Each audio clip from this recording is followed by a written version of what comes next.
অসমীয়া বোৱাৰী চেনেলটোলৈ আপোনালোকক পুনৰবাৰ স্বাগতম জনাইছোঁ। আৰু আজি মই ভাবিলোঁ ঘৰতে চেপাত কুচিয়া লাগিছিলে, কুচিয়াটো অলপ ডাঙৰেই আছিলে, সেইবাবে ভাবিলোঁ এটা ৰেচিপিকে দিওঁ। বলকচোন আমি কেনেদৰে ৰেচিপিটো তৈয়াৰ কৰোঁ তাকে অলপ চাওঁ। মই কুচিয়াৰ ৰেচিপিৰ বাবে তেল দি লৈছোঁ। আজি কুচিয়াৰ ৰেচিপিৰ বাবে মই লৈছোঁ আলু 2টা কটা, তাৰপৰা লৈছোঁ জলকীয়া 4টা, তাৰপৰা গোটা ডাঙৰ চাই পিঁয়াজ এটা লৈছোঁ, তাৰপিছত লৈছোঁ আদা এডোখৰ, নহৰু কেইফুটামান, তাৰপৰা লৈছোঁ তেজপাত 3 খিলা, তাৰপৰা লৈছোঁ মান ধনিয়া পাত 2 খিলা, তাৰপৰা নৰসিংহ পাত কেইখিলামান লৈছোঁ। সেইটো মই পেষ্ট বনাই দিম পিছত। এতিয়া বৰ্তমান মই এনেকৈয়ে দেখাইছোঁ। তাৰপিছত লৈছোঁ অলপ জালুকৰ গুড়া। এই জালুকৰ গুড়া মই ইমানটো লৈছোঁ, আপোনালোকে যদি ইয়াতকৈ বেছিকৈ খায় বেছিকৈ দি ল'ব পাৰে। তেলটো পূৰা গৰম তেজপাত দিছোঁ। মই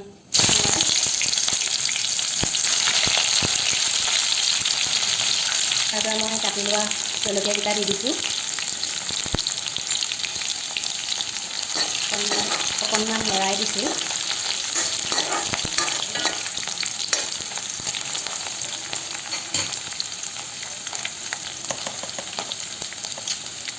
তাৰপৰা মই হালধি দি দিছোঁ।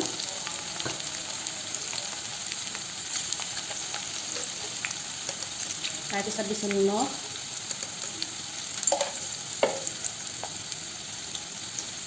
কেইটামান পাঁচফোৰণ দি দিছোঁ,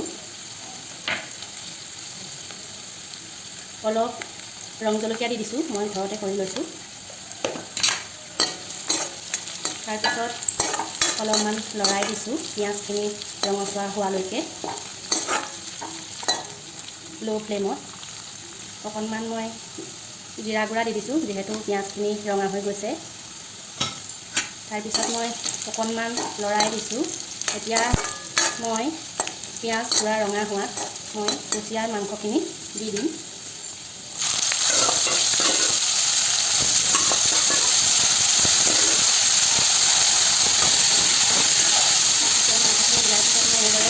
লৰাই দিছোঁ,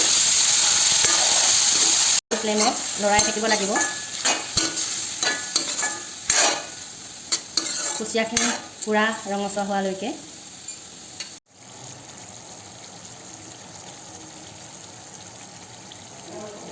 এতিয়া মই ৰচুনৰ যিটো পেষ্ট বনাই থৈছিলোঁ দি দিছোঁ। মই পূৰা ৰচুনখিনি বেছিকৈ পিচি লোৱা নাই, অলপমান লৈছোঁ। আপোনালোকে বেছিকৈ যদি পিচি লওঁ বুলি ভাবে পিচি ল'ব পাৰে। তাৰ পাছত মই যিটো নৰসিংহ পাত দেখাইছিলোঁ, অলপমান মই এয়া পেষ্ট বনাই ৰাখিছোঁ, সেই পেষ্টটো মই তাৰ পাছত দি দিছোঁ।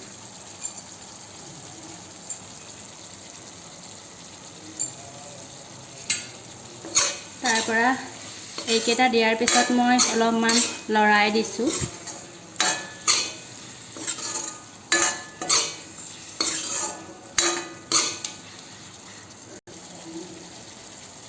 নৰসিংহৰ পাতটো বুঢ়া নিদিব, অলপ কোমলীয়া হ'লে ভাল হয়, কাৰণ বুঢ়া হ'লে তিতাও হৈ যাব পাৰে।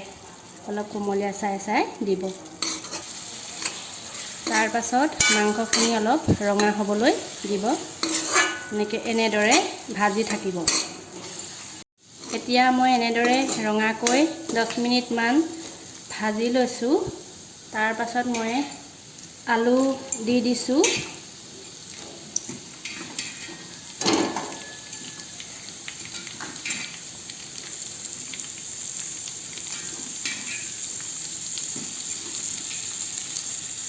আলু দি মই পুনৰ এনেদৰে লৰাই দিছোঁ।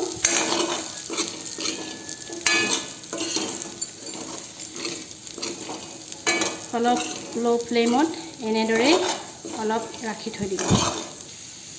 মাংসখিনি ভাজি থাকোঁতেই ল' ফ্লেমত 10 মিনিটমান ভাজি ল'ব। হাই ফ্লেমত নাভাজিব কিন্তু। এয়া চাওক, মোৰ এতিয়া কুচিয়া ৰেচিপি ৰেডি হৈ গ'ল।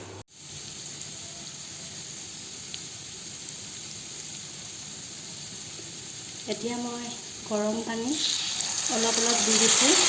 কমকৈ দিব, লাহে লাহে, ঠাণ্ডা পানী নিদিব।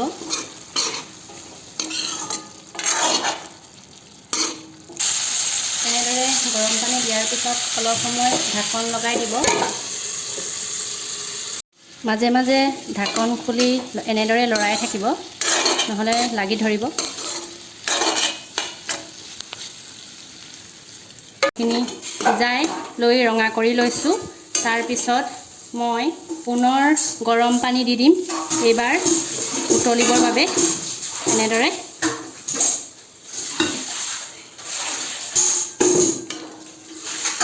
মই গেছটো বঢ়াই দিছোঁ। এতিয়া আপোনালোকে দেখিছে পূৰা উতলিবলৈ ধৰিছে। মই এতিয়া ৰচুনৰ পেষ্ট অলপ থৈ দিছিলোঁ, পুনৰবাৰ মই পেষ্টটো অলপমান দি দিছোঁ। তাৰপিছত মই এয়া মান ধনিয়া কাটি থৈছিলোঁ, মান ধনিয়াটো এতিয়া ওপৰত দি উতলাই থৈ দিম। শেষত মই জালুকৰ গুড়া অলপ দি দিছোঁ। আপোনালোকে যদি ইচ্ছা কৰে দিব পাৰে, যদি ইচ্ছা নকৰে নিদিলেও কোনো কথা নাই। এতিয়া আপোনালোকে দেখিছে এয়া পূৰা উতল আহি গৈছে। এতিয়া অলপ 1 মিনিটমান অকণমান উতলিবলৈ দিব, তাৰ পৰা বন্ধ কৰি থৈ দিব। এয়া চাওক, মোৰ এতিয়া কুচিয়া ৰেচিপি ৰেডি হৈ গ'ল। বহুতে হয়তো এনেদৰে খাইছে, আৰু যিসকলে নাই খোৱা এবাৰ খাই চাব, বহুত ভাল লাগে। আৰু লগতে মোৰ ভিডিঅ'টো যদি চাই ভাল লাগিলে তেন্তে লাইক, কমেণ্ট, শ্বেয়াৰ কৰিব আৰু ছাবস্ক্ৰাইব কৰিব। কাষতে থকা বেল আইকনটো দবাই দিব। ধন্যবাদ।